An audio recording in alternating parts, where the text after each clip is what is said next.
Hi, guys. So, okay, and hi, Mr. Sci-Fi friends, and hi, table friends. And we are here once again gathered. So, now is anyone on the East Coast or Europe or anything like that? Wow, that's weird. Okay, hi, guys. That was me, sorry. Yeah, that's okay, Adam. So, okay, great. So I guess we're good to go. So should we start with Judith? Judith, go for it. Oops, Judith. Oh, you're muted. There we go. There. You're good. You're good. I'm actually getting better. Good. I went to see all my doctors today, and they were very pleased Good. with how I'm doing. Good. They said my recuperative powers are of someone who's 20 years younger. Wow, that's great. And I'm very happy about that. Now, I get this done. I took your lamination. Good. But I can't stop. You know. Okay, cool. It's the end of the day, and I've been talking all day. You know, generally speaking, Judith is generally speaking. Yes. Funny. So I'm a little tired. I don't know if I'm gonna last out the whole time. No. But I wanted to hello everybody. That's great. But I mean, it's great that you're here. But yeah, don't feel you have to stay the whole time. If you're, I mean, take care of yourself, obviously. That's why we're glad you. That's great, but Well, that's sure. why we're glad to grab you first, just point. in case. Yes. Yes. Yeah. So, is there? Sounding much better. You are. And is there anything? I'm slowly. I'm going to start writing next week. Oh, great. Great. Great. That's Great. exciting. So, is there anything you need for now? My voice in full. Yeah. Well, you're getting there. You're getting there. Yeah, So anything? there. Anything else, Judith? No, thank you. Okay. Yay! 3 cheers. Excellent. Oh, by the way, the house is clean. Great. Where's the house? The house is That's clean. great. That's great. Oh, Judith, Congrats. did you find? I didn't find anyone yet. You need a Spanish speaker to help you. I'm not sure what's happening with this stupid film. I keep leaving the notes and leaving the messages, and nobody's calling me back, and they're next door.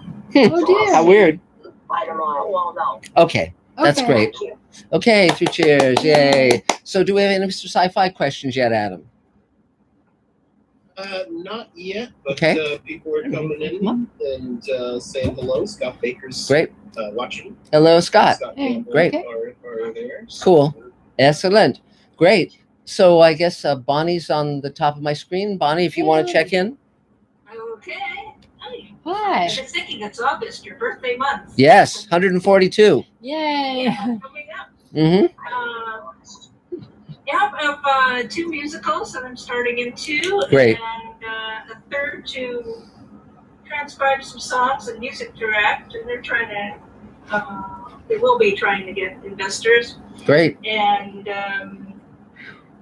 actually 2 people from the table were looking for a composer to 2 lyricists. So I've been busy, but hope now want to start to do a few things with them. And yeah, a lot of different things. Great. I guess just anybody needing music. Trying to think if I'm forgetting anything, maybe, but anyway, doing okay. And yeah, good to see everyone. And thanks. Okay. Yay. 3 cheers. Yay. So, Okay. Adam, is there a Mr. Sci-Fi question yet? We're doing a simulcast with my Mr. Sci-Fi YouTube channel for those who don't know. So, there we go. Yes. Okay, great. We have a question from Scott Gamble. Great. Sorry, I was grabbing a snack. No, it's fine. The question is, any missed opportunity projects that you haven't told us about yet? Well, when you say missed opportunity, I mean, you know, there are certain projects that I wish had moved to fruition. Like when I worked with Ray Harryhausen on the unmade Ray Harryhausen projects, that would have been fun. I outlined a sequel to Jason and the Argonauts called Jason in the Underworld. You know, there's odds and ends, but I mean, essentially everything, you know, if, you know, and then of course, Ray Bradbury's Lost Mars, which was the miniseries I outlined, that was made up of Ray Bradbury's Mars stories that weren't in the Martian Chronicles. There's 22 of them that follow the same chronology, and that would have been terrific had we been able to get that set up somewhere. But you know, I intend to go back to that one and see if I can make it happen. So we shall see. We shall see. So let's see. So Adam, you're next on my screen. If you'd like to tell us all the newest and coolest. Well, the latest and greatest. Yeah. Yeah, sure. I think, most people know me. Yes. But for those, if there's anyone on Mr. Sci-Fi listening that doesn't, I'm Adam Sartain. Great. I'm an actor, voice actor, and associate producer on Space Space Command. Command. Yay! Yay. And I even though I missed my meeting earlier today, sorry about that, David. There. I totally spaced, and that was that. But things are moving along. I got an avail for the same show I did background on. Wow. Cool. So they must like me. Yes. I guess. Yes. That's going to be interesting to see because I'm going to have facial hair. Wow. And then so that'll be different than the last time they saw me. But I have to keep it because I'm growing it out for Christmas season. Yes, of course. For those of you who don't know, I do Santa Claus Christmas season. I dye my beard. I use theatrical hair dye, dye it white, and I have the whole getup. Wow. And you may have seen me in Kushik's little short of there's a Don't Be Naughty Santa. Me and Thane starred in. But getting back to present stuff, I have been hired once again by the Los Angeles Haunted Hayride.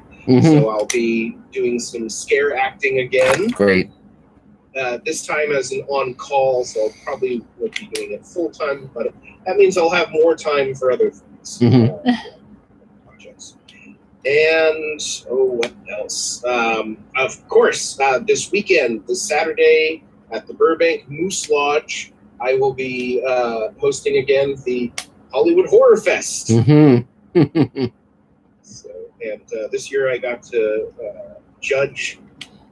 be a judge on some of those films, so it'll be nice to see what comes out of that. Great. So I think that's about it. And then of course tomorrow, I'm sure David's going to talk more about it, but I'll be helping out tomorrow for some basically like as a stand-in. We're going to be framing up stuff in the studios. That'll be great. I'll be helping with that. Cool. Well, thanks, Adam. Anything you need? A couple cans of Red Bull. Yes. Yes, exactly. Or one of those 5-hour energy things. Yes, yes. Other than that, I'm good. Okay, yay. Features Adam. So is there another Mr. Sci-Fi question, Adam? Let's see. So our next question is from Scott Baker. Hi, Scott. And he asks, or says, there is a new product recently advertising on YouTube, which I thought was a trick ad for a dark sci-fi horror film, but it's a therapy robot toy for kids, which apparently has AI. So the question, yeah. Oh, I guess that's not a question. Well, I mean, it's certainly, the thing that I don't understand is Isaac Asimov came up with the 3 laws of robotics, which made a lot of sense. It basically said a robot can't hurt a human being. A robot has to help a human being if a human being is in trouble. And a robot should, preserve itself unless it contradicts the first 2 laws. And we should be putting that into every AI product that we make, because right now there's no limits on AI. If they decide that they want to kill people, and take over the world, I mean, it's much more likely that we're going to get Skynet than benevolent robots, given the fact that we're not, encoding them toward being helpful to humans. So, so AI is something to be a little bit concerned about. But yeah, so that I agree, absolutely. So great. So let's see who's next on my screen. So Kevin, I guess you're next on my screen. If you want to take your turn, go for it. Oh, thank you very much. Good evening, everyone. Actually, I just wanted to give a quick shout out and a thank you. I know you've heard it before, to Mark and Elaine for putting this group together. Last week, I did a request for some help for a nonprofit that I've become involved with. Cool. And of course, it's a nonprofit, so it has no money, but still had a wonderful, and that was posted, so everyone knew it up front, and had a wonderful response from all the many very generous table members that reached out to lend a hand. So just want to give a good shout out to Mark and Elaine for putting it together, Well, and thanks. everyone that participates and Great. helps each other. So thank you so much. Well, thank you. Thanks. Anything else you need right now? No, not at the moment. May reach out. We're actually collecting pictures of the environment from any artist that Great. wants to participate. Great. And figure there's probably some wonderful, tremendous art directors and artists and wannabe scribblers and sketchers and everything else at the table, as well as those that we've already reached out to and have gotten. But I'll pass that along at a future time. And Great. if anyone's interested in sending a picture our way, we would greatly appreciate it. Yay. Okay, 3 cheers. Yay. Great. So is it another Mr. Sci-Fi question, Adam? Yes. But before, I almost one other thing I did forget. Yes. My podcast. Aha. I have a new guest that'll be coming up, dropping on Monday, as is per usual. Pat Fraley. Wow. Who did the voice of Krang in Teenage Mutant Ninja Turtles and a ton of other stuff. He worked with Hanna-Barbera back in the day. So that's going to be great when that shows up on my podcast, Inside Animation. Great. So getting on to, after I've done my shameless plug. That's fine. The Mr. Sci-Fi question is from Silky Held. Hi, Silky. And I think it's pronounced Silky. Anyway, the question is, are you happy with the new Kurtzman contract? And do you have any stories that you'd like to push to Discovery?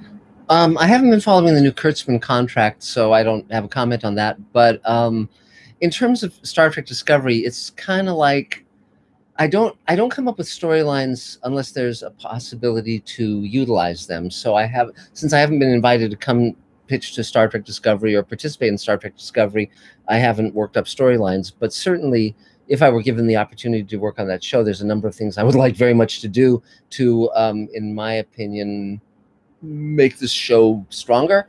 But we'll see what the fates decree. But so I mean, and again, it's like it's nice that Star Trek has been revived to the point where there's a lot of different series coming down the pike, because, no pun intended, because some of them inevitably will be good one way or another. I mean, they'll keep bringing people up to swing at that ball until somebody hits it.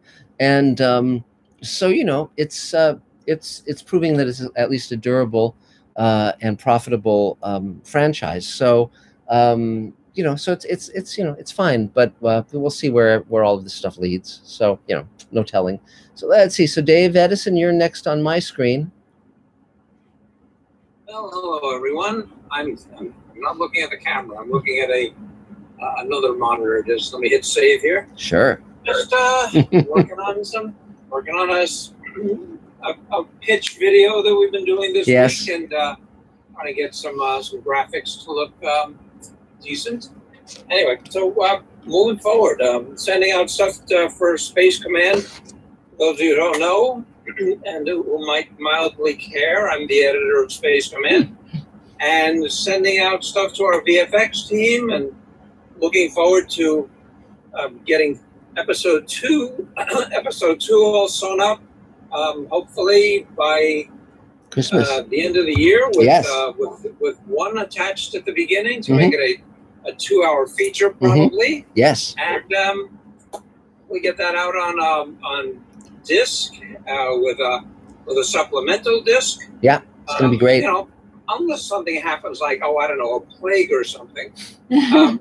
So moving along and just keeping busy. We picked up a copy of DaVinci Resolve. Great. The full version of DaVinci Resolve. So that'll help us in communicating with the VFX team. I'll be able to export stuff quicker and really more to their specs. Great. So moving on. I guess that's about it. Okay. Nothing particularly exciting, as you can tell, but moving forward. So yay! Be well. 3 cheers, Dave. And we had a lovely time having dinner with you and Amy the other night. It was really very nice. It was good to be able to. I mean, this is to a degree, but just to be able to relax and not be working and talk shop a little bit. It was fun. It was a lot of fun. It was good. So cool. Yay! So so is there another Mr. Sci-Fi question, Adam? Yes. We've got our next question is from, there it is, the Scottish Adventure. Yay. Who says, do you believe that many of the truths we cling to depend greatly on our own point of view? Well, of course, yes. And I think that one thing that's almost never talked about is the fact that we are primates and very hardwired for what we were supposed to be doing when we were living in trees, essentially. So I think a lot of the warfare that we have, a lot of the suffering that we inflict upon each other comes from the fact that our wiring was when we were in small bands living in the savannah or wherever, and you know, and they no longer are appropriate. It's sort of like when you're a kid and you have survival mechanisms that work for you as a kid, such as, you know, like staying out of harm's way if you have you know, violent parents or whatever, but those often become self-destructive or anti you know Antisocial. and well, yeah, antisocial or just plain not of use when you're an adult, because you've outgrown the need for those specific defense mechanisms, and now they're impeding you from having a full life. I think humanity in many ways is like that, and so I think that our the bias of our perceptions, where we think that we're not an animal every bit as pre-wired as a dog or an octopus or a housefly, you know, we're every bit as hardwired as they are. That doesn't mean we don't have individuality, and it doesn't mean we don't have the ability to choose the higher road. It just means that we often act like we aren't wired the way we are, and so because human beings do such crazy things, including in the middle of a pandemic, not making sure that everyone gets vaccinated, everyone gets, you know, to survive, all of that stuff. I mean, you know, if anything should unite humanity, it should be a pandemic, you know, and that's not the case. It hasn't, and it's a shame. Which also makes me think that if we are ever invaded by aliens, it won't unite humanity either. So we shall see. But yes, that's it. That's my whole little I, for one, welcome our new alien overlord. Yes, exactly. Yes, you'll be at the forefront. Yes, everyone come out. It's safe. Everyone come out. It's safe. Yes, very good. So, Thane, I guess you're up next.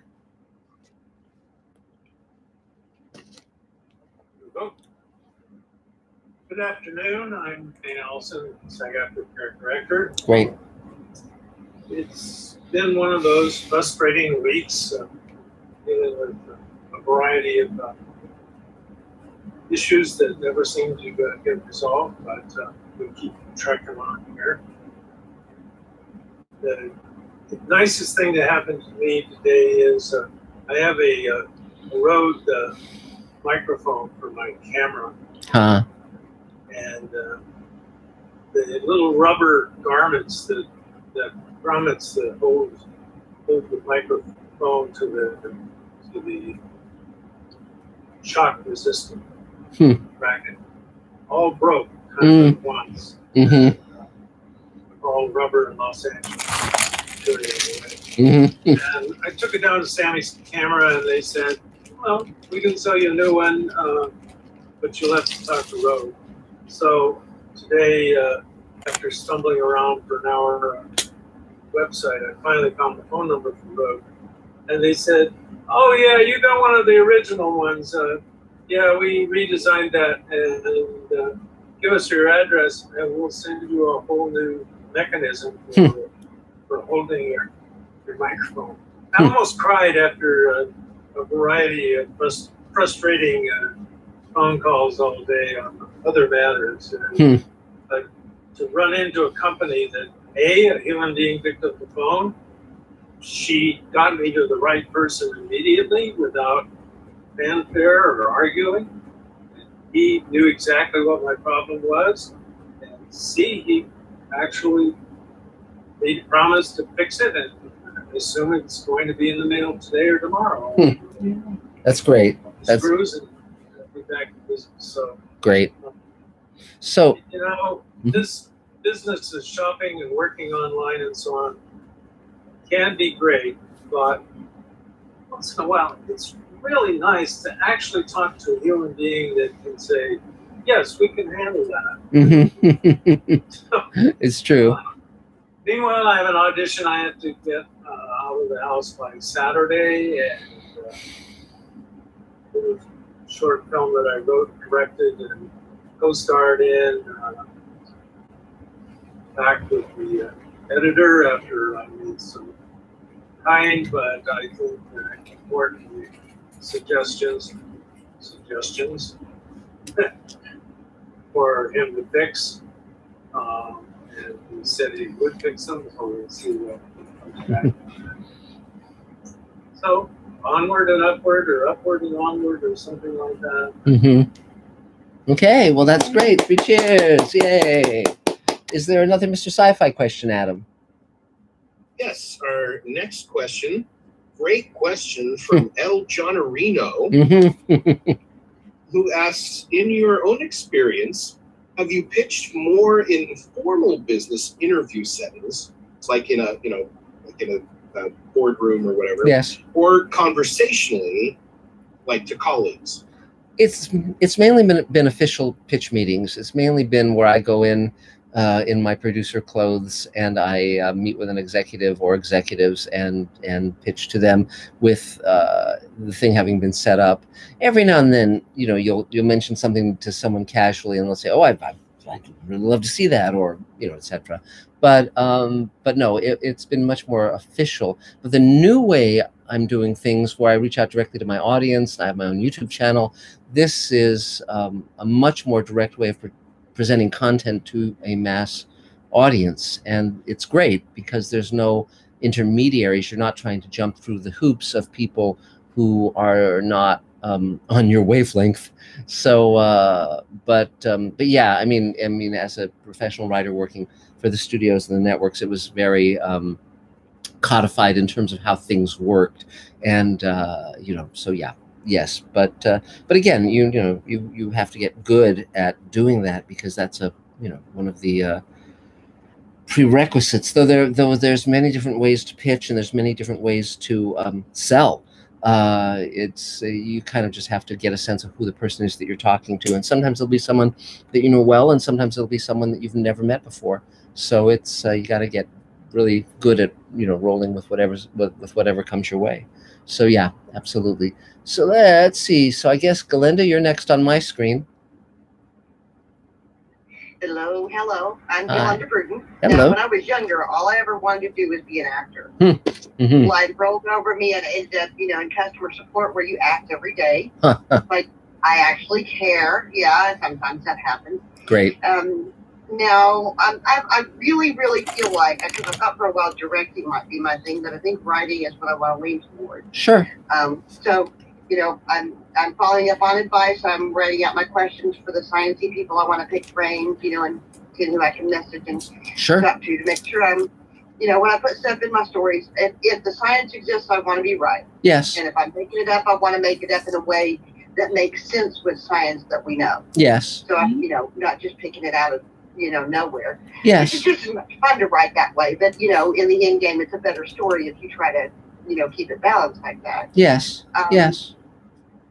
We're getting into our busy season at work. We're about to be bombarded because our video game release season starts in the next few weeks. So my external time is going to be pretty much filled up with sleeping, because that's probably all I have energy for. But in the meantime, I'm recovering from flooding the house, and I almost have my new home office set back up to where I can move around in it and adjust things the way I need to. Great. pretty good. Yeah, I left the water running and it went back to work. And about an hour later, my roommate found I had food. We lucked out. It didn't do a lot of damage. It just was a mess. Mm-hmm. So, but yeah, no needs right now. Okay. But you know, if anybody wants video game tech troubleshooting, I am happy to help. Great. Well, thanks. Good to see you as always. There we go. So, is there another Mr. Sci-Fi question, Adam?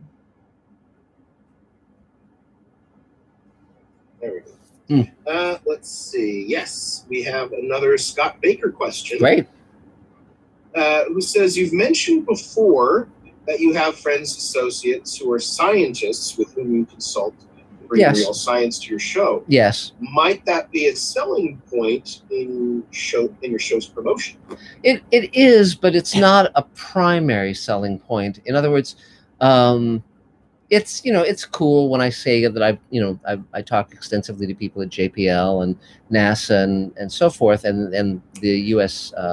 Space Command, you know, but it's mainly just because I, you know, enjoy it and I like to get stuff right. And but yeah, I mean, I don't, you know, it's funny. It just depends.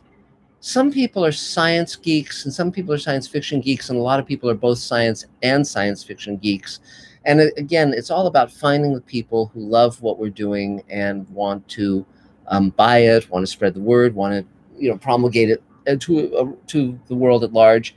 We'll see. We'll find. You know, we'll know more soon. But you know, all I can do is kind of just make things that interest me and that excite me, and go from there. And you know, fortunately, Elaine is willing to what would you say? Roll with it. Roll with it, yes. help enable me, and in my mad dreams. But yeah. So, but it's fascinating. I mean, I've gotten 2 tours of SpaceX, and it's just phenomenal. Because the thing I love about SpaceX is that every other aerospace thing I'd ever seen before that built on what NASA had established, and SpaceX said, no, let's start from scratch utilizing modern technologies and modern ways of doing things and see what we can do. And it came up with a completely different way of doing things than what we'd seen with Apollo and Gemini and Mercury and so forth. And that was really eye-opening and really impressive. And also, you know, as I've said before, my preference is that Elon Musk get to Mars rather than the Chinese first, you know, and just because I think it'd be great if you know, someone with a vision was able to succeed rather than it just being, you know, a government putting another notch on its belt. So that's, yeah, so that's, you know, my thought on that. So let's see. So David Bartlett, I guess you're next on my screen. Great. Hi, everyone. David Bartlett here. I'm at the studio. I am working to get ready for a big event for tomorrow. Yes. So let's put that on hold. I'm talking about myself first. I am a filmmaker, a teacher, human rights advocate, and I am a producer on Space Command. Yay! So we are. I'm having some fun on Space Command. I'm having some fun with my career. I just finished getting nominated for an Emmy as a producer, and that was very exciting. And it was still very exciting to go through the whole steps of that, even though it was in COVID. And I am writing fiction a little bit around the edges, and I'm trying to find ways to increase that output because it's something I've always loved doing, and haven't really pursued enough of, frankly. Not even sci-fi, because I love sci-fi. It was just whatever comes up. Anyway, so my background is I made my first film when I was 10 years old. I did some more films in high school and a little bit in college. I was there for 3 whole months in college. That was not my scene. So I worked in movie theaters and moved to LA in 1980. I started working right away on some very big films as a very small intern. And then I started working on independent films with people like James Cameron at New World Pictures with Roger Corman, and building sets there, which has been holding me in good stead the last few months here, because we've been building sets that are a lot like those sets for almost no money with all sorts of scraps of wood that we found. Not scraps of wood, but we found like big discounts, and you know, we've got a special area in our studio for recycled materials. And we've been recycling all over the place today and yesterday. It's been great. I don't think we spent $10 in wood supplies in the last 2 days. All has been recycled. Great. So anyway, back to myself. So I started doing writing scripts at the time and getting ready to direct things and produce. I did a lot of independent films, and then I got a job as a sound editor on a short film that happened to have offices right next door to a big company that was doing The Karate Kid, the original, and another company that was doing a miniseries called Space. So long story short, I started working on the Space miniseries as a volunteer. Then they started paying me a little bit, and we all got Emmy nominations. That was my first professional job, so I thought, well, this is pretty cool. So I did sound for quite a long time. And I worked on films like Pulp Fiction and Speed and Total Recall and Predator 2 and Point Break. And I really enjoyed working at Point Break. If you remember Point Break, there's a big scene where there's a foot chase that goes through all these alleys and behind people's houses and things. It's long takes. It's an incredible sequence. I did all the Foley editing and the footsteps and the sounds of that for that sequence. So I also did the bus sounds on the movie Speed. We won 2 Oscars for that. So we were doing real well with sound, but it wasn't really where my heart was fully. So I started doing independent films. Now I have 65 festival awards for independent films that I've done over the years. And we're continuing on with even more projects, like Space Command. So, let's see. What was that story I told today? That launched. Which one? Now, I'll think of a story to tell in a minute, but we told some stories so much today that were all of fun. Okay. So, let's talk about Space Command now. Yay! Space Command is doing something tomorrow that most shows don't get to do, which is really great.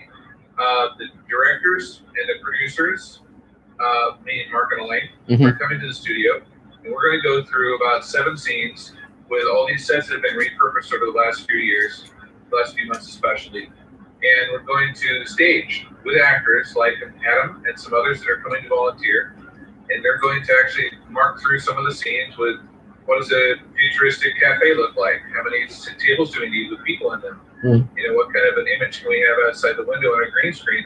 All that sort of thing. We're going to actually put these together with the sets that we have and take some pictures and whatnot and rough out these scenes and sequences so we can then plan the next plan of attack on how to get these scenes ready to be shooting in the next few weeks, the next couple of months. So it's really great because we can have a lot of time spent to plan. And low-budget filmmaking is all about the planning. So we're going to plan tomorrow, and it's going to be lots of fun. I have a couple ideas to get you guys out a little early, too. Cool.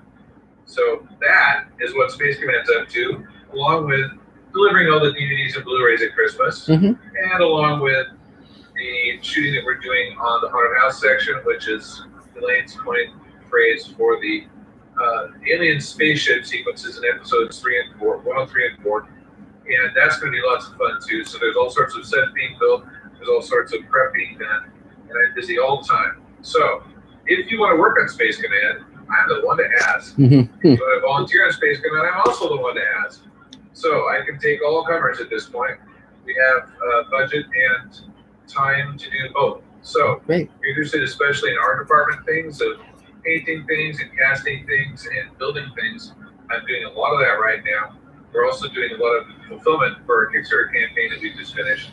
And we're sending out, shipping things and physical items here in the studio that I need help with. And there's all sorts of hands-on help. If you want to help long distance, there's still opportunities for that too. I think we still have some things you could do remote.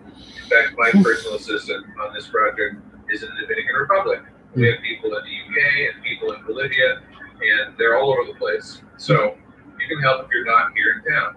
Or if you're still concerned about the COVID, you can still help being internal and doing that too. So now, the table.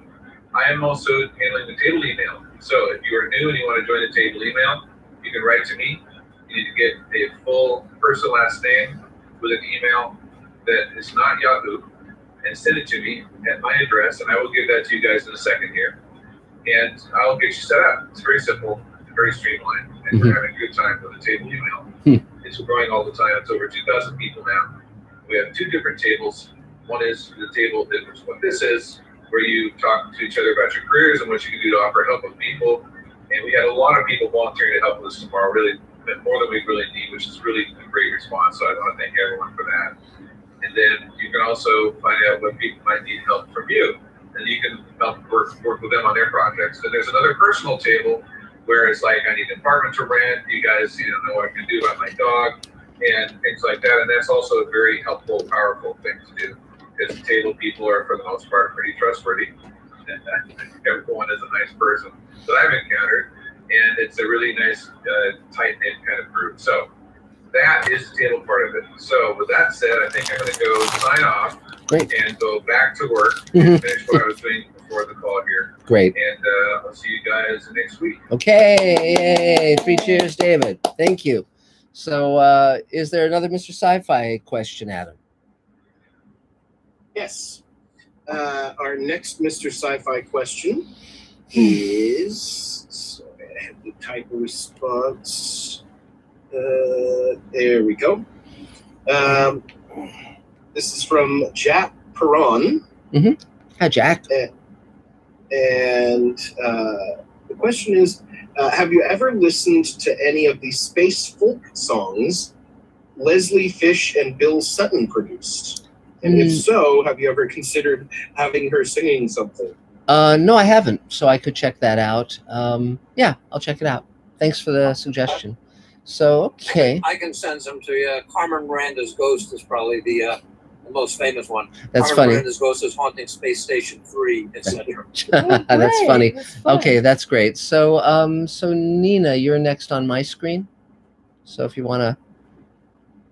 My conductor now, she needs to.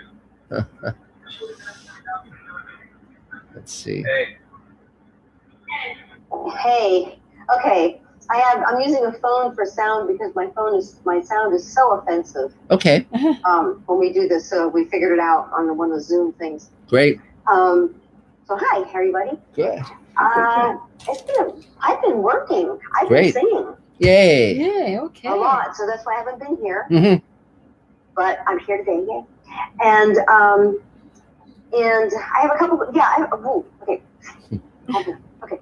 So the top of my head opened up, and my creative muse visited me once again. I hadn't for a long time. So I'm putting together a show for 4 women that I can break into modules so that we can rehearse them in public and try material out in public. With four women are singing, you get 4 songs at open mic, and you can take it there, and you don't have to pay a band or any of that stuff. So I'm writing that, and I think I've got one more woman to find besides me. Had a meeting with a really wonderful guitar player today. I really like him and like his style, so I was talking to him about other singers. So I had a meeting with him today about it, and he really was a tremendous help. And then I'm writing a short about based on the song Angel Eyes, which is an old standard jazz blues song, right? And I'm writing a short about it and for it. And my question was, so in all of our talkings, I don't want to get in my own way of not having the money for a phenomenal $3 million film, but I want to still make a quality project. Yes. And I'm in a town that we tried to network when we first got here, and some of the people it was really difficult. They weren't as, we're just different here. I'm not going to say as anything, they're just different here. So I'm going to try and find a network again of filmmakers in downtown Chicago and see if I can do that. And do you guys have anybody out there have any good ideas of how to find a film crew besides that? I mean, I don't have a table in Chicago. Right. That's it. Well, first of all, one could start a table in Chicago because we do have offshoot groups. What I would say, though, in all of this regard is create work of quality and make sure that people know it, that everyone you know is aware of your work and your talents, because that will make people want to help you because they like what you're doing. Right. Because no one wants to recommend someone when they don't know if they're going to be able to pull something off. Now, what is the current state of the Film Commission in Chicago? I don't know. Oh, good question. Well, yeah. I don't know. I've been writing the premise and writing it all down, and then started today trying. Okay, so what would I need? Well, I need a bar, and I need a bar that has, you know, 2 different parts where there could be a place where someone's performing. It doesn't have to be a performance bar, but a place that I could create that I could use during the day. So it's, you know, no brainer on that one. So it's just got to be closed up, which is easy to find. And can I make a suggestion to you, Nina? Oh, please do. Yes. Okay, so there is an awesome college out there, which I graduated from, and people like Janusz Kaminski has graduated from, called Columbia College and Film School. It's right downtown. I used to live right down the street from it, so I know exactly where You it's should at. go there, check out, see what kind of graduate students or students who want to help you out. It is an amazing, amazing film school. I really, really recommend you check them out for help. Cool. It's a great idea. Okay. And you know what? Yeah, that's a Mark. Thank you. And other Mark. That, you know what? Finish the script, get it done, so it speaks for itself. Yeah, but do call the film commission and see if it's moribund or if there's people there who want to help, because when they're not, they really want to help. They you know, they really want to link up filmmakers and get the business going. And with the film commission, who knows? They might have a grant program and just hand you money. Yeah. Yes. I love how you think, Adam. Yeah. And so, but the main thing is to get Awesome. the main thing is to get in motion and start making notes on whose work you like and who and when you meet someone or they mention that they do something, you know, get their card, save it, put it in a 3-ring binder. You know, it's because so many of us, we meet people, we don't make a note of it, and then months or years later we're thinking, oh gosh, I ran into that person. Who the hell was it? They said that they could do visual effects or whatever, and it's gone. Whereas if you save that material, it makes it super easy to get in touch with them. You know, so there's that. Okay. Okay, great. Got that. Yay. Thank you, guys. You bet. Thank you for being here. Oh, and thanks for about the email about Mike. Oh yeah. Oh, Yeah, sure, absolutely. yes. We'll talk more about that tonight too. Okay, Great. I'll shut up. Okay, Thank great. you. Good to see you, Nina. So, is there another Mr. Sci-Fi question, Adam?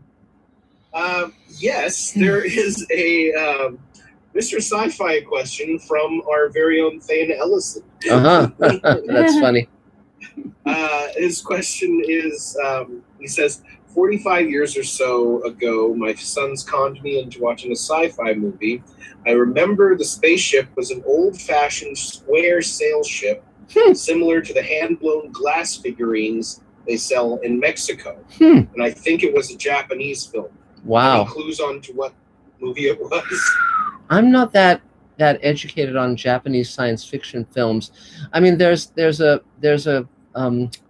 filmmaker named Carl Zeman who is out of Czechoslovakia, and he did really cool films that were stop motion animation combined with live action. And he did a Baron Munchausen film that had the Baron, I think, going to the moon with an astronaut in a sailing ship. But that's the only thing that rings a bell, you know, so you might check that one out. That could have been it. That does sound right. Yeah, it's very possible. So, but there you go. So It definitely wasn't an Ultraman. no, not Ultraman, no. So, so Carol, you're next on my screen. Thank you. Hi, everybody. I'm Carol Field. Good evening, Mark. I heard your radio cast with Michael Worry. It was Yes. great. Yeah, thanks. Great. Well, thank you. Thanks to Bonnie. Yeah. Charm and your intelligence. So Thank it you. was just, I was so honored to know you all.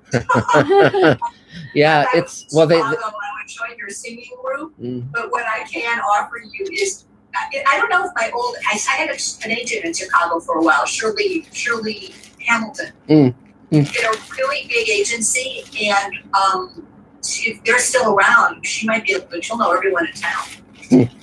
So Cool. I don't know if you're still on the phone, Nina, but I have to call Nina, but Yeah, she anyways, is. I tried. Okay, She I tried. wrote it down. She's She there. wrote it down. Yeah, good.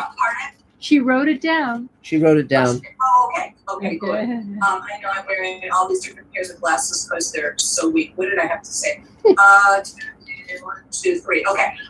Very available for table reads. I can't go to auditions right now, and I really miss them. It's part of the fabric of who I am, you know. So I'm not. Anyways, let me see. Yeah, Contact was on this week. I don't think I've seen it since I saw it at the movies in '97 or whenever it was out. Yeah. And I do so differently than when I saw it at the movies. I really think it's a profound movie. When she meets her father, I'm gonna get teary. Her father says to her, "You're a unique species, capable of so much beauty and so much strength." Yes. And it's very profound on many levels. I mean, yeah. Wow. Thank you, Mr. Saban. Yes. I have a question. So, enter a friend of mine who's a treasure on a Olive shoot I did a long time ago. We've been in touch. And I told him I had that awful experience with this literary manager, and he said, call Tammy Lynn. Tammy Lynn was like the big manager in the 80s. She made all the 80s TV stars. And I'm not looking for action right now. It's my writing stuff. He said, well, I'll give her a call. So I called her, and I said, I came through Darren. And she was very nice. And she said to me, what did she say? I like your stuff. She read some stuff. I might want to work with you. But we kind of got off the phone. It was a giant question mark. And then I called her a few days later, and she said, I'm in the middle of editing hell. Call me in a week, but I want to work with you. Great. No, she's editing. I have no idea. So I called her last week, and she said, there's been a death in the family, so I don't want to take anything on. Okay. So I called her today, left a message at noon. She never called back at 6 o'clock. Does this sound like she's giving me the runaround, or does it sound for real? No, it sounds real. It sounds like she's overwhelmed. Yeah, I would give it a little time, but then come back to it in a few weeks and say, listen, I don't want to seem that I'm being persistent, but I really love the work you've done over the course of your career, and I was really thrilled at the idea of working with you. And I know you're going through a hard time, but I'd love to have a conversation to really kind of look at what might be able to make this possible. So one thing that's sometimes helpful with these kinds of, this is going on, that instead of just saying, well, I need you to steer you away from this and you ignore it. Right. If when she says this is happening, if you share something and to say, I really get that because, and then relate any story you have where you were thrown off by the loss of something. Yes. And say, I really get it, and so please take your time, but understand. And then you go on and say what he was just saying, that you really value her. But you don't always start out by trying to deflect. You empathize. Yes. You try and connect through whatever they're going through. Right. You don't ignore it. Right. I mean, one thing I always say whenever someone says to me, there's been a death in the family, I always say, I trust you have an alibi, and that kind of breaks the ice. And no, I don't really say that, but. Are you sure it's going to be for me? That's clever. But yeah. But yeah. So what else? What's my Elaine and Mark list? God bless him, Johnny Crawford. I loved him so much. He was so talented. Yes. I just had the good fortune to meet his sister yesterday. Wow. So much. And it was just so nice. It just felt full circle. That's great. That's great. I had a crush on your brother when I was 10. Wow. That's not the extent of our relationship. I don't know. It was just really nice. That's great. Yeah. That's all. Okay. Yay. 3 cheers. So, Adam, is there another Mr. Sci-Fi question? Yes. Our next question is from Kevin Scott 76. Hi, Kevin. He asks, since we've been talking a lot about Mars and going to Mars. Yes. How do you think the politics of colonizing Mars is going to play out? Well, it's funny. So far we've managed to not take war and murder into space, and I really hope that stays the case. And but we'll see. I mean, I hope that people aren't their worst selves. I hope they're their best selves. But time will tell.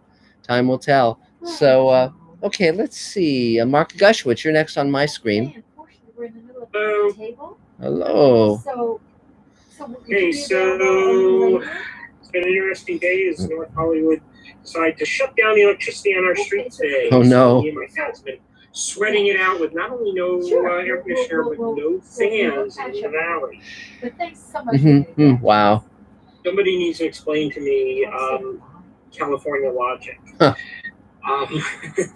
So anyway, all right. So this has been a pretty interesting week. I got my website out last week. Underexposed Cinematic Treasures. Been getting a lot of traffic, and Great. The most interesting part is the traffic isn't going to my reviews; they're going to my fan recommendations page. Hey, and I'm perfectly happy with that, as long as people are coming and they're enjoying it. And it's a page that I created where I asked, and I've asked people here to choose a movie that you think is either underseen or unseen. Yes. And write me a 1 to 4 page review. And wow. I had a number of people do that. And that's great. For some reason, people have been enjoying this page. So I'm actually happy with that.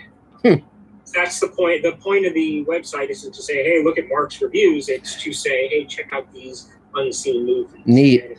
And the recommendations page, they're getting unseen movies to check out. You might want to put out a list of those at some point, because all of us are looking for films that we haven't seen that are really good, you know.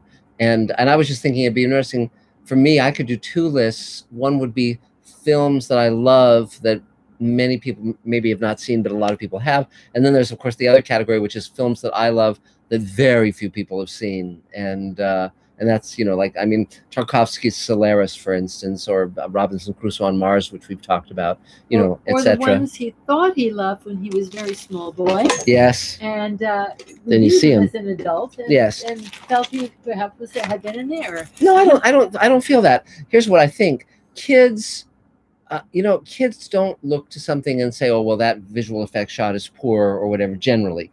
You know, they just take a film at face value in certain ways. And so there are films where I have 2 versions of those films in my mind.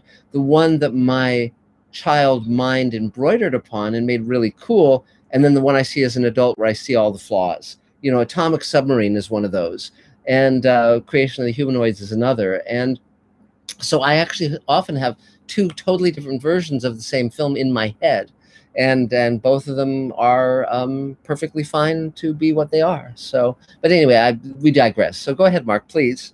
That exact thing has happened to me, to the point where I had a friend who was writing a children's sci-fi movie, and I recommended him a movie to watch. Like, this is what you want to watch. He came back to me and told me it was awful, and I'm like, no, that was an amazing movie. And about 3 months ago, I watched. I'm like, what did I have them watch? But yeah, no, kids do watch movies differently. And, yes. So anyway, so yeah, the fan recommendation page has been getting a lot of watches, and we've got a lot of different kinds of movies on there as well. So I'm really happy that people are embracing the website. I actually didn't expect so many people to embrace it so quickly. That's great. It would take time to get the amount of people. So my friends have been putting it out there through Facebook and through Twitter, and so that's going really well. And tomorrow we'll be putting up another review for a David Lynch movie that I think is his personal best, and I know a lot of people disagree with me, but then we'll have to just get into a big fight about it. And then next week I'm going to do just a pure entertainment movie. It has no real thematic kind of, you don't have to, it's not an art house movie or anything like that. It's just a check your brain at the door and enjoy kind of movie. And then hopefully the week after that, it'll be my podcast. So that's going well. I submitted my short film to a couple of festivals. I literally finished it the day before the last deadline for Screenfest, which is the one I wanted to get into. There's a couple of tweaks I can still make to the color, but nothing that's going to affect the submission. Cool. And then, yeah, I've been work starting to come in for me. I just took a gig helping somebody edit. They have a websites that they want to edit down to some little clips for social media. I'm on this travel show now, and so that's all kind of getting busy too. So I'm feeling good about things right now. Great. A couple weeks ago, I wasn't feeling so good. I remember like, oh my God, my website's never going to get, oh my God, my film's never going to get done. And now it's all happening. Yeah, well, you're a Renaissance man. It's great. Okay. So, but that's terrific. That's terrific. And then I think I told you guys this. I'm pulling out my werewolf script. Yes. Start rewriting that. Okay. Great. Start really digging into that next week. Yes. And one thing I would urge you to do if you haven't thought to do it is Monsterpalooza is coming up, and you should absolutely go because I go every year. Yeah, because they'll certainly Last year was a huge disappointment to me because they didn't have it. Yes, and yes. I have my Hellraiser soundtrack signed by Christopher Young and Doug Bradley, who was the Pinhead and Ashley, whatever her name is. And I have a spot there for Clive Barker, and he was going to be signing last year. Wow. And I was getting my tickets and everything, and then they canceled. Wow. Wow. I go every year. I think the one that's coming up is Son of Monsterpalooza, but I'll definitely be going. And I recommend it to anybody who really, just for filmmaking, you meet special effects people there. Yes. You meet the people underneath the makeup, and it's a really good time, Monsterpalooza. Yeah, it's fun. So great. Anything else? Nope, that's it. I'm just kind of asking and listening to everybody else. Cool. And I agree that we should probably all reach out to Mike. He's been a staple in this group for a long time. Yes. And I'm going to actually give him a call because I'm working on color correction for his project, and I think that everybody should. It's what this group is about. Yes. Wow. So. Yes, the more we help each other, the better things are, you know. So great, you bet, absolutely. Okay. Well, 3 cheers, Mark Gushowitz, ladies and gentlemen. And so is there another Mr. Sci-Fi question, Adam? Yes. Our next question is from El Johnorino. Another question from El Johnorino. Sure. Who asks, have you ever pulled a Deus Ex Machina resolution in your writing, even in your early days?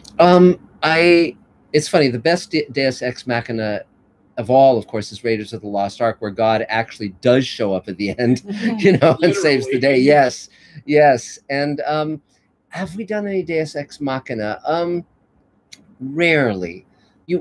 I mean, whatever ending you have, it has to be supported by what has gone before, you know, and so you lay track.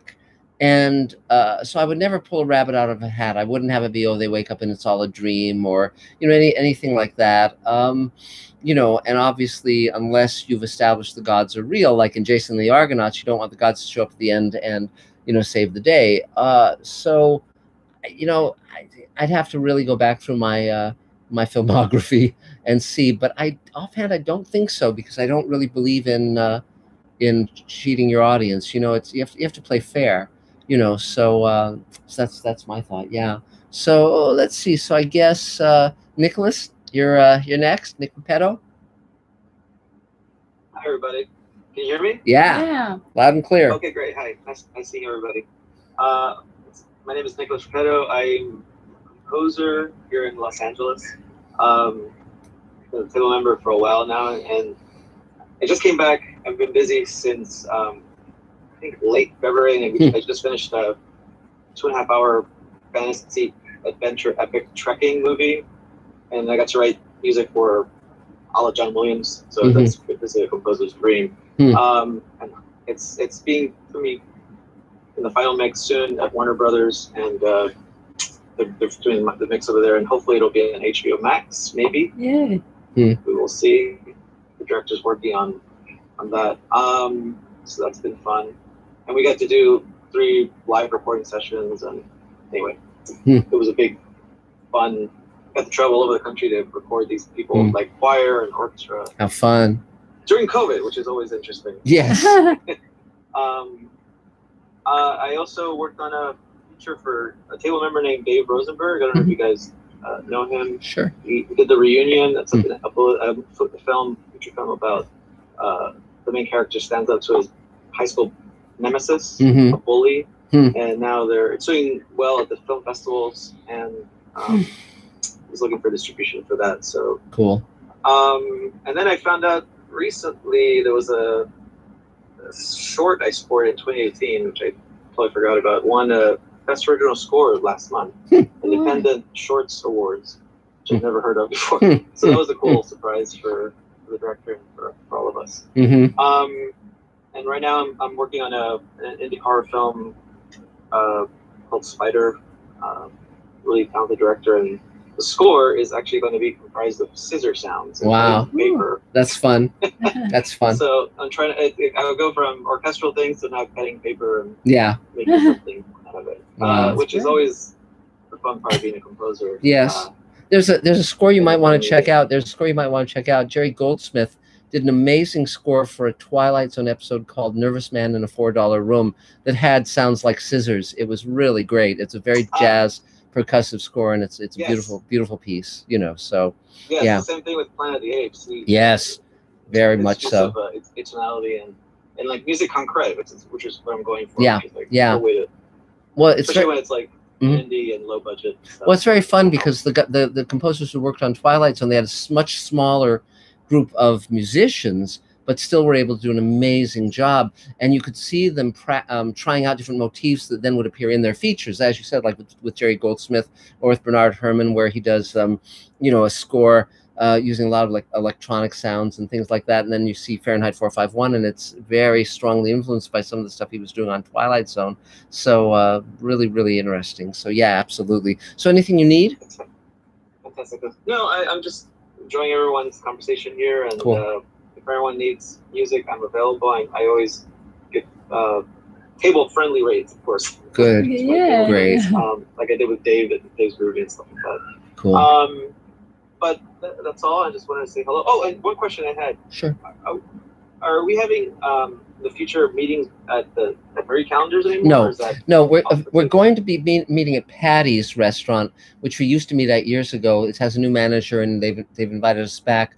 We're just waiting for when where we feel it can be done safely. Obviously, people would have to have their vaccinations to come. We don't want to spread COVID, but we were gonna start meeting again at Patty's recently, but then certain table members expressed concerns. Well, and it was more than that. You know, Delta variant started really it showed its ugly head. So we're and we had some you know, we had some backtracking in terms of what was allowed. So it did get uneasy. But they were very understanding. We were invited. We had a date set. Yes. And we had to pull it. So we're basically waiting for the all clear from our government.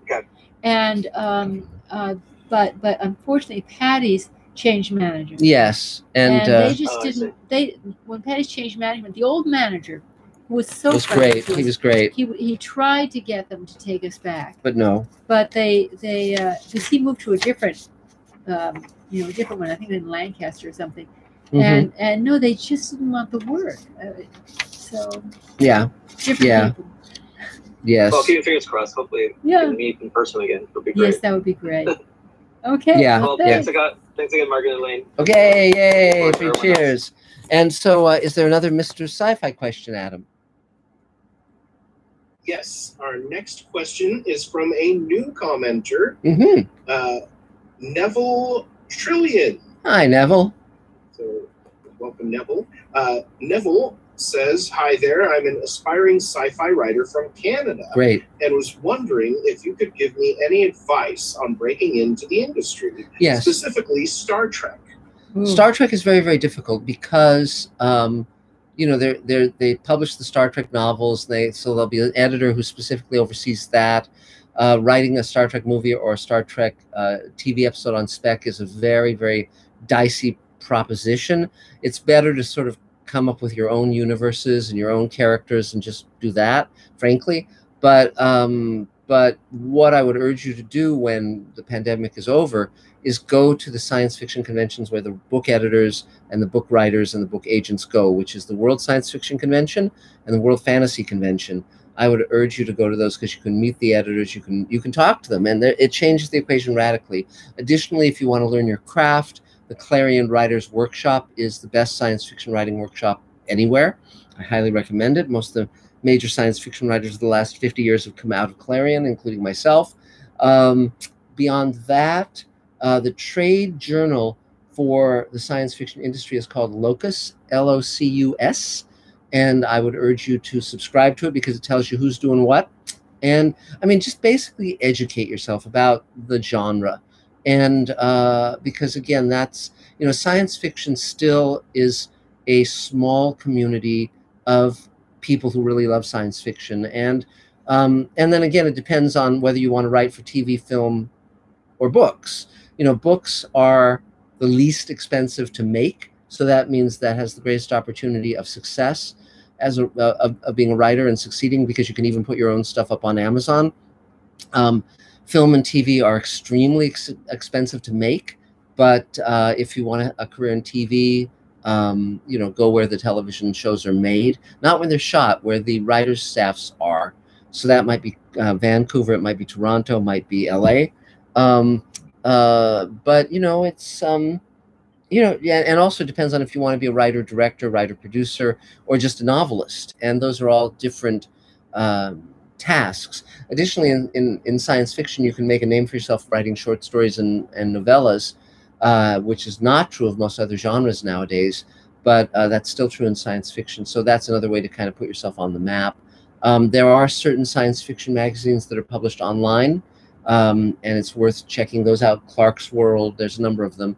And you know, and so there's where you can start. Also, there's a Canadian science fiction writer named Robert Sawyer, who's a very nice guy, and I'm sure he has a website that you could contact him through, and he, I'm sure, would be happy to give you some advice. And he's a really good guy, and he won the Hugo for Best Novel a few years ago, and just the salt of the earth. So that's some of it.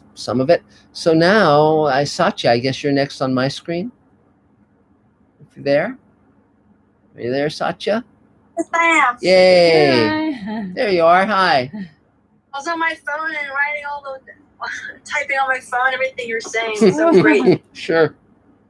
I'm glad to be back. I missed, I think, a couple of weeks of the table. But I'm much better. I finally can move my arm. I couldn't for a few weeks. I was almost bedridden. But of course, I'm always excited when I can move my body. So I took a swimming class, and I just came from that. Oh, great. So I was, yeah, it was great. So it's not supposed to be old ladies, but it's old ladies, and they've been swimming for these classes. It's in community college, so it's affordable. Good. And helping with my pinched nerve. And yeah, I'm just chugging along. Good. Making sure I'm trying to get myself healthy again. Good. Good. Yeah. And you know, each week when you appear at the table, I write your name on my hand, so I will remember to contact Ron Moore. So again, I will endeavor to do it. And you know, it's just that when my week grabs me by the lapels and shakes me and spins me around, you know, I'm just kind of trying to get stuff done. And but I do want to you know, fulfill that promise, and I will. So just to let you know, I haven't forgotten. So so anything else you need? Oh, go ahead. Some of the lead actresses on their Instagram, and some of them are very generous with what's going on. And Great. They just finished table read for season 3, so cool. They're filming the rest of the episodes. So that's great. Sandra asked about my availability, but I'm not sure. We'll see. But cool. It's a great show, and I'm looking forward to the rest of the episodes coming out. Yeah, it's great. So anything else you need? And that's pretty much it. I'm just trying to be consistent with the table. It keeps me focused and inspired. Great. Well, good to see you as always. 3 cheers. Yay. So, Adam, is there another Mr. Sci-Fi question? Yes. We have our next question from Gregory Krug. Hi, Greg. Who says, are there any characters from the original Twilight Zone series that you thought would be worthy of further story development? Yes. I actually worked up a feature that was a sequel to Serve Man called Just Desserts, and that would have been very fun, and I still may write that. Also, I also worked up an outline for a feature in which Rod Serling was the main character. It was sort of this fantasy adventure story that was really, really fun, and I may ultimately write that and shoot it. Yeah, there's a lot of Twilight Zone episodes that you could spin off a series from if you were clever. And many people, of course, have ripped off Twilight Zone for decades, one way or another. I mean, there are many films and TV shows that essentially are Twilight Zone features or Twilight Zone, you know, series, one way or another. And you know, so that's, you know, there's no end of that. But yes, there are a number of Twilight Zone episodes that would work in that way. And you know, I mean, yeah, and I actually wrote a list of which episodes I thought could spin off into movies. It could be at various points. They talk about doing a Twilight Zone feature film in recent years, and they just never kind of get their arms around it. It's you know, very tricky to do. But again, it's a fun game to say, okay, what are Twilight Zone movies? Field of Dreams is certainly one. E.T. is certainly one. You know, Poltergeist is certainly one. So, you know, you can kind of look at which ones are like, okay, if you were going to do take that Twilight Zone kind of feeling and put it into a movie, what recent features would have that? And there's a lot of them. So, and they, of course, everyone grew up with the Twilight Zone and was strongly inspired by it. So, you know, it's sort of the, you know, the elephant in the room one way or another. So, so great. So now it's Elaine, wonderful Elaine. Yay, Elaine. So go for it, Elaine. Okay, well, thank you for those of you who are going to be showing support to Mike Lopez. Yes. It was very hard for him to ask for any assistance because he's the one who's used to giving it. Well, you might want to mention what you're talking about. Yes. Well, for those of you who didn't see the email, yeah. You know, Mike, who has been, you know, who went from being a frustrated writer into being a filmmaker. Via the table. Yeah. So he's no longer frustrated, and he's done some really nice work based on his life as a cop. Yes. And with the help of the table, he had a cancer scare, but thought he'd overcome it. It was looking very good. And yes. As in case you don't know, one of our oldest members, Jim Metropole, started having trouble, and Mike just took him in, and they sort of became father-son, and he's been helping him survive and you know, stay afloat ever since. So he's used to helping other people. But then the cancer that he thought he'd licked came back in a very unfortunate way, and now it's a real life and death struggle. But he's continuing to work, trying to continue to write, to finish his films, but he's being hit with a lot of stuff, and so he was trying to just keep his life in order, which meant to him finish washing his dishes, and cleaning out his refrigerator of old food, and his legs just wouldn't hold him up, and so. So you just need someone to come. Just someone to come and, you know, just to come empty out the fridge of the old food and just kind of wash the dishes, just help him out a little bit. Help him out a little bit. So you know, and have somebody's presence there to help him. Yes. And so he was very embarrassed and didn't like asking, but he did ask if there was anybody who could in LA who could you know, help out for whatever time. Right. And so he wasn't He's a really alone good guy. Just trying to keep his life afloat while hard. He goes through the struggle. Yeah. So that's out there. So if anybody knows anyone or could bring it to the attention of anyone, that would be really, really great. You know, just terrific. You know, even if it's once, it would be lovely to help him get out of the hole he's in right now. And he's a very kind man. So so there you go. So that's that. And you and me keeping very busy, partially with Space Command. And because my development person, the lovely Michelle DaCosta in London, has been helping me. She came upon a grant which veered me a little bit away from Voiceless Roar, which is my primary, to a science fiction piece called Ashes that Mark tricked me into writing. Well, I said we have a science fiction machinery, and if you write a science fiction movie, you'll be able to use what we're building for Space Command. And so she wrote Ashes, which is set on a world that's being terraformed. You know, which addresses the two things: one, what's happening to our current environment, right? And it investigated the different kinds of courage it takes to fight that fight. Yep. And so it's a character piece, but it does have it's basically a core character piece, but it does have, unfortunately, an awful lot of action and challenges. Yes. So then my friend came up with which is open to all through Unreal Engine, where they have a grant going up to $500,000 per filmmaker, because they're trying to find new ways of using Unreal Engine, especially breaking away from games, into other areas of endeavor, but including games, new ways to use their technology. And they offer grants for people who have projects. And so Mark was helping me. He put together a wonderful video, and Michelle submitted, and we called back So she submitted, but she submitted a little prematurely, and she suddenly realized it was a little premature, and she was apologizing and saying, "Oh, I'm sorry." And we were saying, "Well, no worry, we'll resubmit when we finish the, material." And while we were talking, Real Engine came back, and Unreal Engine came back, and we're interested. So they were interested, and so right now we're just putting together a one sheet on the budget, and that's a little hard because we're trying to put together something realistic. For $500,000, which involves a very challenging shoot, and the people on board were thinking it would be better. We'd be better off with $1 million. And that highly disciplined, but $1 million. Well, someone to put in matching funds, essentially. So Michelle has come up with a company that may be open to doing that. So we're going to be talking with them on Wednesday. So, fingers crossed. But they're British.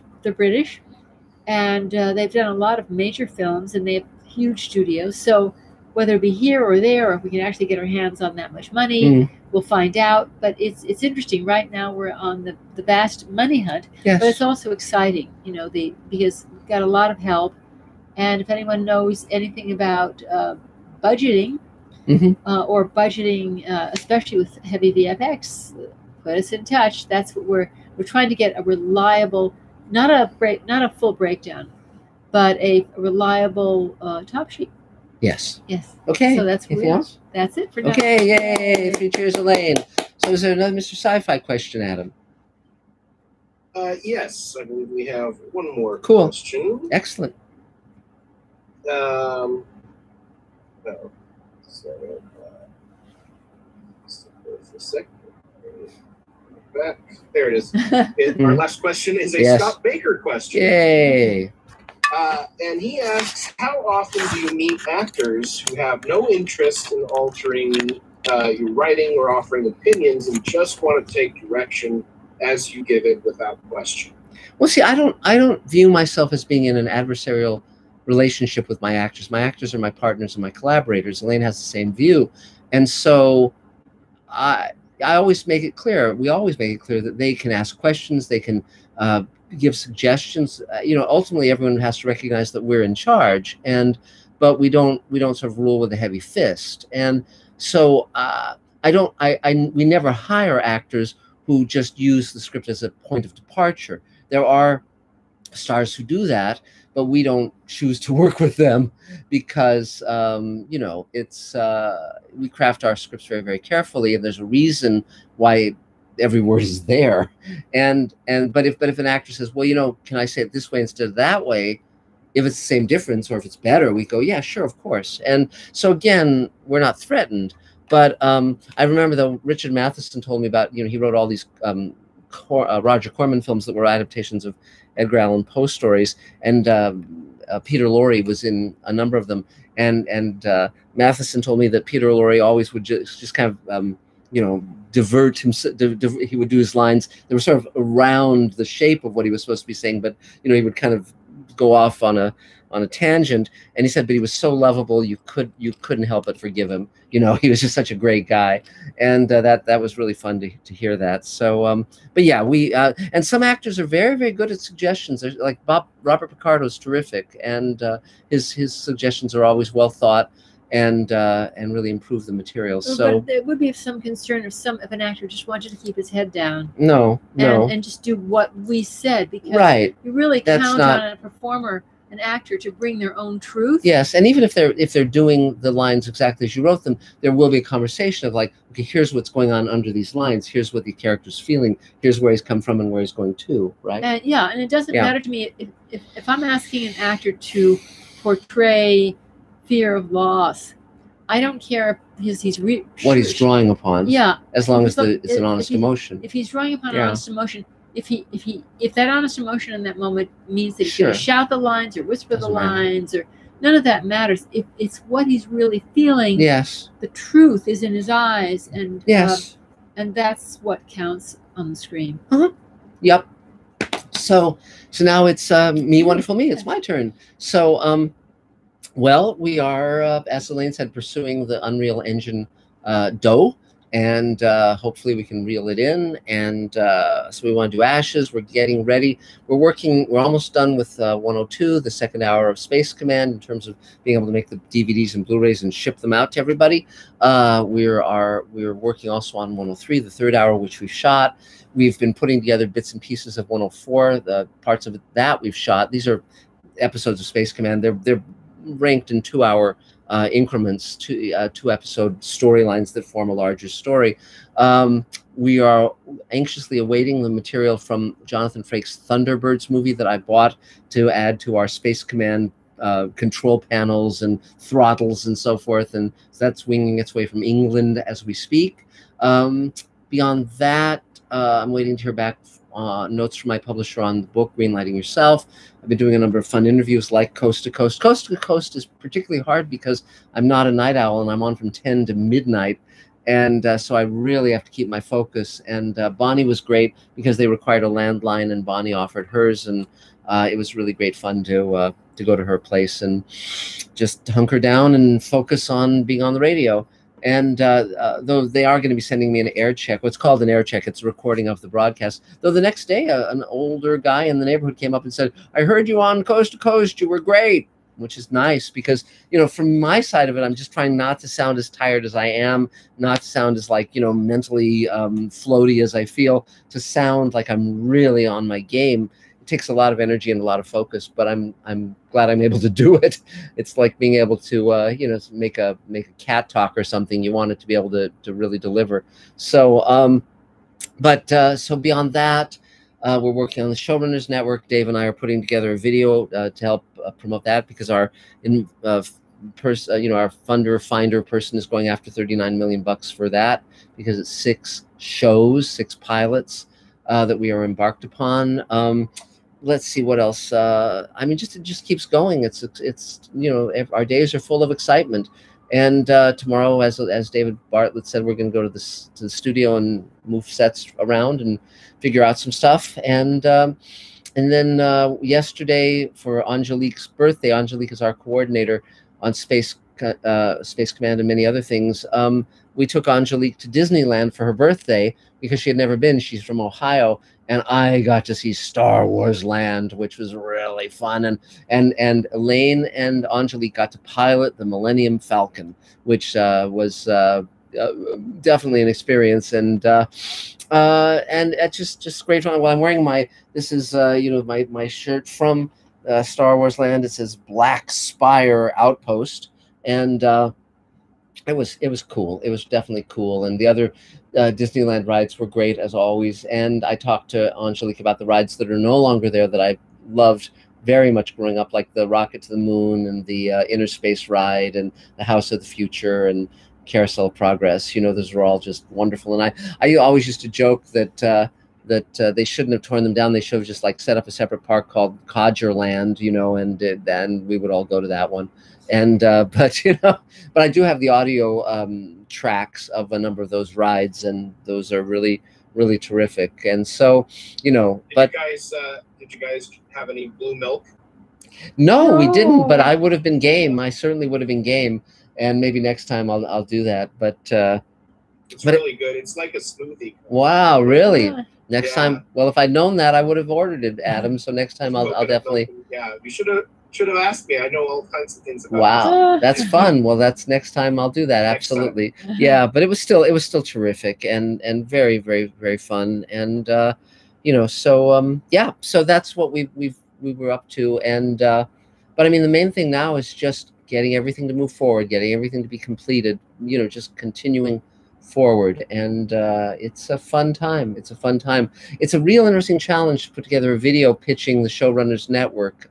It's funny because when I started to put it together, Dave reminded me that we'd actually done one last year, and so we're able to cobble together bits and pieces from that one, but I'd totally forgotten that I'd done it. So it's really terrific, and Dave is a master of putting these things together, so it's a total thrill. So that's sort of it for us, right? I think we've kind of covered the ground. And so we're here every Thursday at 5:30 Pacific time. And so tell your friends. And if you aren't subscribed to Mr. Sci-Fi, please do. And there's going to be a lot of great stuff coming over the next few months. I can't wait. We'll be returning to Patty's when it is safe to do so. Soon as we get the and we'll figure out a way to fold the Zoom component in, you know, so that we can continue the doing something of value to people. So, well, great. Well, thanks everyone. Stay safe. Have a great week, and we will talk to you next time. Good to see everyone. Good to see you guys. Take care. Bye. Bye. See you. Bye. Take care. Bye, my friends. See you next time.